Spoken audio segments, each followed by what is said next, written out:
അനിയൻ എന്തൊന്നും കഴിക്കാതെ? കുഴപ്പമില്ല മേഡം, അതൊക്കെ എടുത്ത് കഴിക്കാലോ. അല്ല സാറേ, ഈ മാടമ്പിളിയൊക്കെ അവസാനിപ്പിക്കേണ്ടതല്ലേ? അച്ഛാ, അഭിപ്രായം എന്താ? അതൊക്കെ ഓരോരുത്തരുടെ ഇഷ്ടമല്ലേ മാണിക്കുഞ്ഞെ.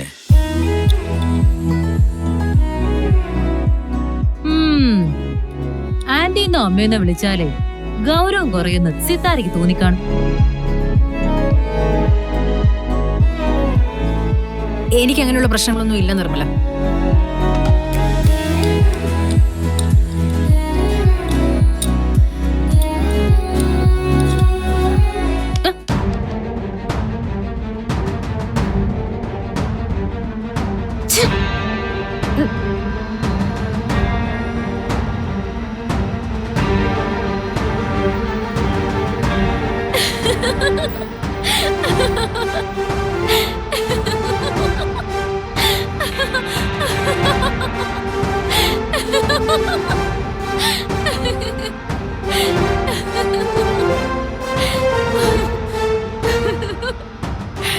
എന്തായി കാണിക്കുന്നേ?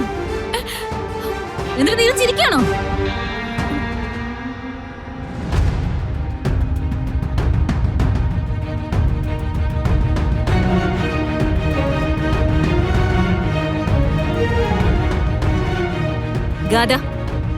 ഗാഥ ഇത് മനഃപൂർവ്വം ചെയ്തതാ.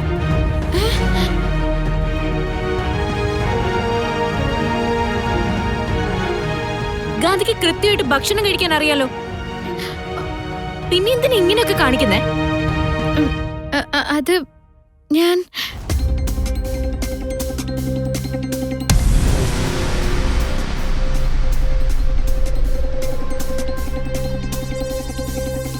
അതെ, ഞങ്ങളോട് വലിഞ്ഞു കയറി വന്നൊന്നുമല്ല. എന്തിനാ പിന്നെ ഞങ്ങൾ ഇങ്ങനെ നാണം കെടുത്തുന്നേ?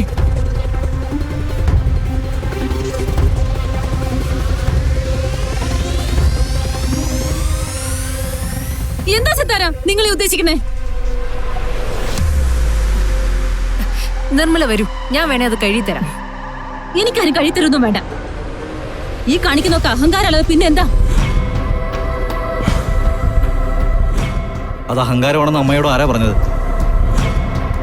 വന്നപ്പോൾ മുതൽ അമ്മായി പറയുന്നില്ലേ, ഗാഥയുടെ സംസാര രീതി മാറിയിട്ടുണ്ട്, നടത്തത്തിന്റെ രീതി മാറിയിട്ടുണ്ട്, മൊത്തത്തിലൊരു മാറ്റം ഉണ്ടെന്നൊക്കെ. ഗാഥയ്ക്ക് ഇതൊക്കെ ഉപയോഗിക്കാൻ അറിയാം, അത് സത്യമാണ്. പക്ഷെ ഒരു തമാശയായിട്ട് അയാളത് ചെയ്തു, അത് അമ്മായിക്ക് ക്ഷമിച്ചൂടെ?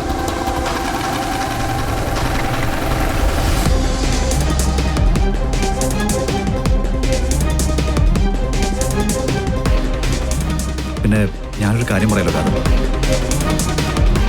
അല്പം കുസൃതി നിറഞ്ഞ ഈ ഗാഥയുണ്ടല്ലോ,